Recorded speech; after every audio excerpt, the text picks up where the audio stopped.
Sementara itu, suasana duka menyelimuti Sekolah Dasar Islam Tahfiz Quran Asy-Syafiyah di Magelang, Jawa Tengah setelah para ustazah atau guru mereka menjadi korban kecelakaan di Purworejo. Allahu Akbar. Beginilah suasana Sekolah Dasar Islam Tahfiz Quran Asy-Syafiyah yang berada di Dusun Jabean, Kelurahan Mendut, Kecamatan Mungkit, Magelang, Jawa Tengah. Ratusan orang tua murid berdatangan setelah mendengar para guru mereka menjadi korban dalam tragedi kecelakaan di Purworejo Rabu siang.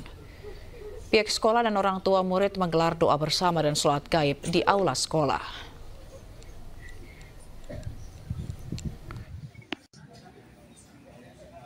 Saya shock, kaget, karena kami itu sama guru itu tuh sedekat itu. Jadi mungkin aja di sekolah lain yang tidak ada ikatan yang dekat ya sama guru, tapi kami tuh kayak keluarga di sini.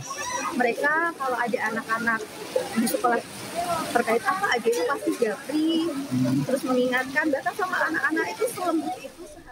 Pemirsa, 10 dari 11 korban kecelakaan di Purworejo merupakan guru dari SDIT Asy-Syafiyah Magelang. Pihak sekolah pun berduka atas peristiwa ini. Dan untuk mengetahui informasi terkini, kita bergabung dengan rekan Puji Hartono di Sekolah Dasar Islam Terpadu Asy-Syafiyah Magelang, Jawa Tengah. Selamat siang, Puji. Apakah proses belajar mengajar ini dihentikan sementara? Ya, saat ini saya berada di Sekolah Dasar Islam Tahfiz Quran Asy-Syafiyah.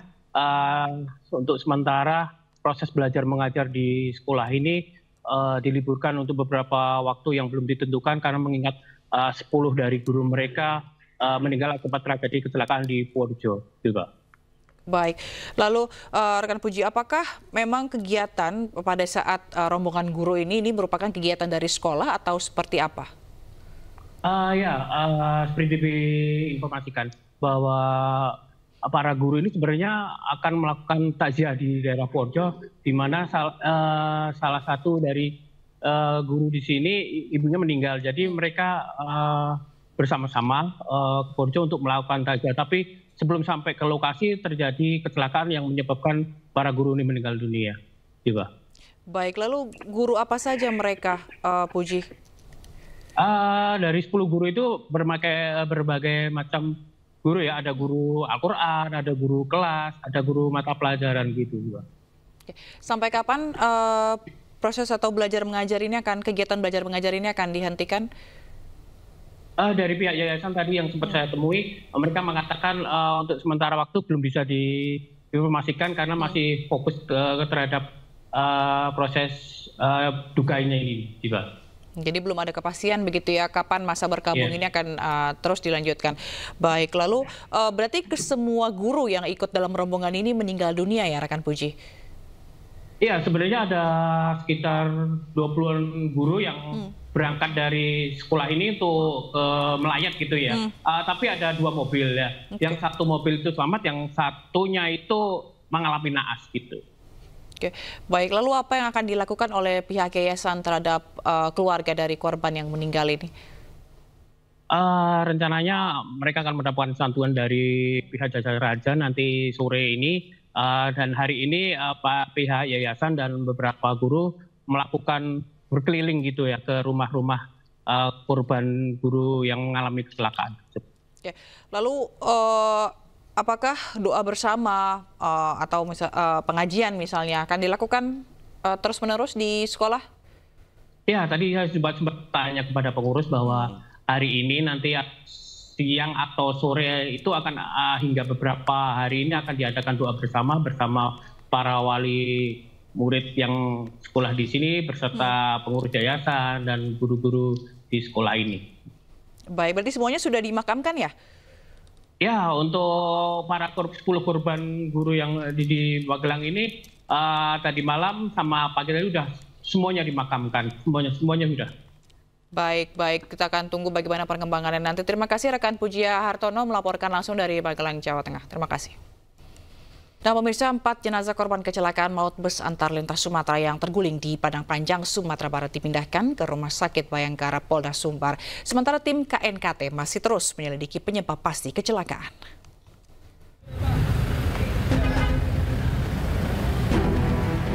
Keempat jenazah korban kecelakaan bus antar lintas Sumatera di Padang Panjang, Sumatera Barat dipindah dari Rumah Sakit Umum Daerah Padang Panjang ke Rumah Sakit Bayangkara Polda Sumbar. Keempat jenazah terdiri atas Silain asal Toba Sumut, Aryudi asal Deli Serdang, Etrik Wenas asal Jakarta, dan Sri Rejeki asal Pekanbaru. Sedangkan 8 dari 12 jenazah korban tewas sudah dijemput oleh pihak keluarga. Sementara itu 35 orang korban luka masih dirawat di rumah sakit dan puskesmas di Padang Panjang. Mana 4 jenazah ini pihak keluarganya belum ada yang melapor.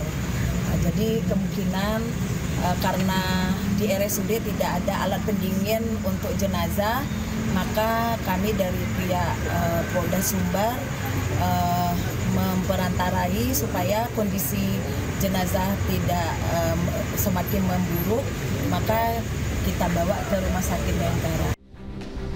Balai Pengelola Transportasi Darat atau BPTD Wilayah 3 Sumatera Barat bertindak sebagai perwakilan Komite Nasional Keselamatan Transportasi KNKT di daerah menginvestigasi kecelakaan dengan mencocokkan antara dokumen kendaraan dengan kondisi fisik di lapangan. Tim BPTD bersama KNKT juga menggelar penyelidikan langsung di lokasi kejadian, termasuk pemeriksaan keseluruhan terhadap kelayakan bus antar provinsi tersebut. Sementara kita baru mengecek terkait dengan identitas daripada kendaraan ini, yaitu pertama keabsahan antara dokumen kendaraan dengan fisik kendaraan. Itu yang kami laksanakan saat ini. Cuma pada saat ini kita terkendala untuk mengecek nomor rangkanya, seperti yang kita lihat posisi dari suspensinya itu udah anjlok betul, jadi kita nggak berani masuk ke dalam daripada kendaraan ini karena berisiko terhadap keselamatan kita sendiri. Bus naas tersebut berangkat dari Sumatera Utara menuju Jakarta ketika mengalami gangguan pada sistem pengereman hingga bus terguling. Akibatnya 12 penumpang meninggal dunia di tempat, sementara 23 orang lainnya luka-luka. Dari Padang Panjang, Sumatera Barat, Agung Sulistyo, iNews melaporkan. Halo, selamat siang pemirsa. Apa kabar Anda hari ini? Senang sekali saya Fazilah Khairunisa kembali hadir menemani Anda dalam iNews Siang. Selain 3 berita utama tadi, iNews Siang juga akan menyuguhkan beragam informasi penting lainnya. Dan iNews Siang ini kami awali dari Jakarta. Sejumlah rumah dan kontrakan ludes terbakar di Jalan Ampera Besar, Pademangan Barat, Jakarta Utara dini hari tadi. 2 orang yakni ayah dan anak meninggal dunia karena terlambat menyelamatkan diri.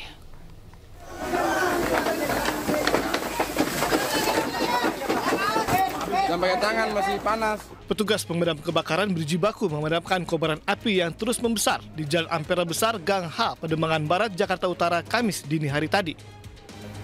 Bahkan warga sekitar turut membantu petugas untuk memadamkan kobaran api. Api dapat dipadamkan 2,5 jam kemudian setelah 12 armada pemadam kebakaran Jakarta Utara diterjunkan ke lokasi.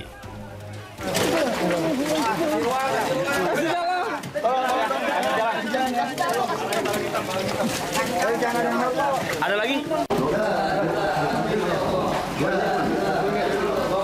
Sementara itu 2 orang penghuni rumah, yakni seorang bapak dan anaknya, ditemukan meninggal dunia di dalam salah satu rumah yang ludes terbakar. Sementara sang ibu mengalami luka bakar hingga 70% dan langsung dievakuasi ke rumah sakit. Jasad Suryadi, 50 tahun, dan Egi, 22 tahun, anak perempuannya ditemukan di dapur. Keduanya diketahui sedang tertidur pula saat api mulai membesar dan terlambat menyelamatkan diri hingga terjebak di dapur rumah mereka. Akibat musibah kebakaran ini, sebanyak 15 orang terdampak, 8 diantaranya anak-anak yang kini mengungsi di kantor sekretaris RW 06 Pademangan Barat. Kebakaran ini diduga akibat dari kebocoran pada selang regulator gas LPG saat korban Rini memasak untuk berjualan nasi uduk. Memang sehari-hari ini kan ibu ini kan usahanya tadi ya, masaknya itu di depan rumah, bukan di depan rumah ya, di rumahnya itu di posisi di depan gitu ya. Mungkin sedang masak, kemudian ada insiden, ibu ini sedang berusaha untuk memadamkan, jadi makanya dia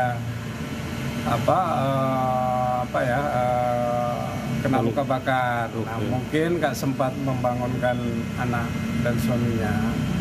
Dan suaminya juga sedang menyelamatkan diri, kita temukan sedang menyelamatkan di kamar mandi ya. Betul. Kasus kebakaran ini dalam penanganan Polsek Metro Pademangan. Dari Jakarta, Sofyan Firdaus dan Miftahul Gani, iNews melaporkan.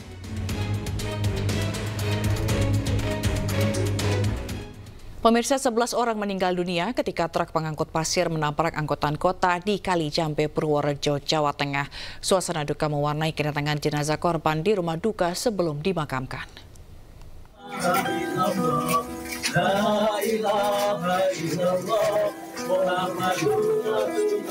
Suasana duka dan isak tangis mewarnai kedatangan salah satu korban tragedi kecelakaan di Purworejo bernama Isna Hayati, warga Kampung Mendut 1, Kecamatan Mungkit, Magelang. Salah satu keluarga korban pingsan lantaran tak kuasa menahan kesedihan.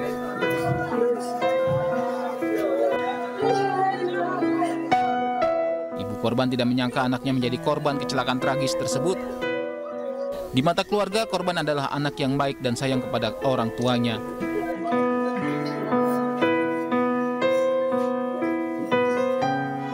Orang hebat, orang yang paling hebat, pulang ngaji.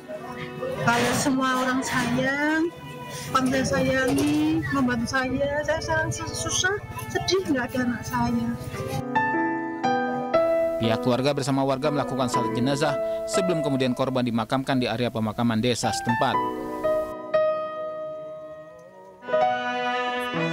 Labrak kepada uangnya ya tadi keluar ya Allah, kuai kepadanya hancur-hancur. Sebelumnya kecelakaan maut terjadi di desa Kali Jambe, Kecamatan Bener, Purworejo, di mana sebuah truk pasir menabrak dan menimpa sebuah angkot yang membawa rombongan guru SD asal Magelang yang hendak takziah. Dalam peristiwa itu 11 orang meninggal dunia dan 5 orang luka-luka.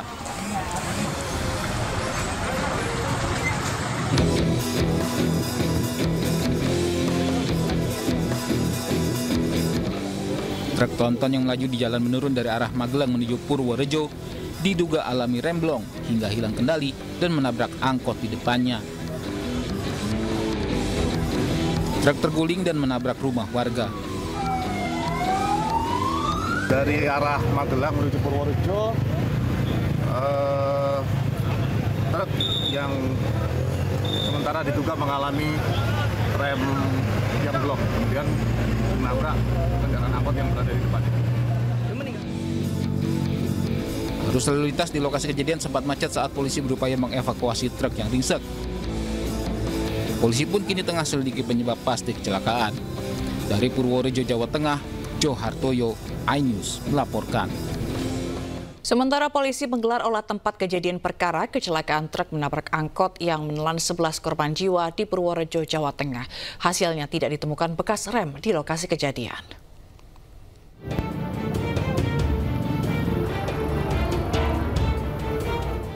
Setelah truk berhasil dibalik ke posisi semula, Satuan Lalu Lintas Polres Purworejo langsung menggelar olah tempat kejadian perkara. Petugas memeriksa kondisi kendaraan, jejak pengereman, serta posisi akhir kendaraan setelah benturan keras terjadi. Olah TKP berlangsung selama beberapa jam dengan petugas memasang garis polisi untuk mengamankan lokasi. Polisi juga masih mendalami dugaan truk mengalami remblong. Nah, kemudian pada saat itu oleng, ya, dia menyalip, sebenarnya tidak boleh nyalip, karena garis dulu. Menyalip. Kemudian ini apakah ini remnya blong atau tidak sempat ngerem, tapi itu akan kita dalami. Kalau melihat daripada TKP, kita belum menemukan bekas rem. Ya. Nanti akan kita dalami apakah dia kaget dia tidak ngerem atau memang remnya tidak berfungsi. Dari benturan tersebut sehingga menimpa daripada kendaraan yang ada di depan. Ya. Akibat kecelakaan, terjadi kemacetan kedua arah. Polisi melakukan pengaturan lalu lintas dengan sistem buka tutup untuk memperlancar arus kendaraan. Dari Purworejo, Jawa Tengah, Joe Hartoyo, iNews melaporkan.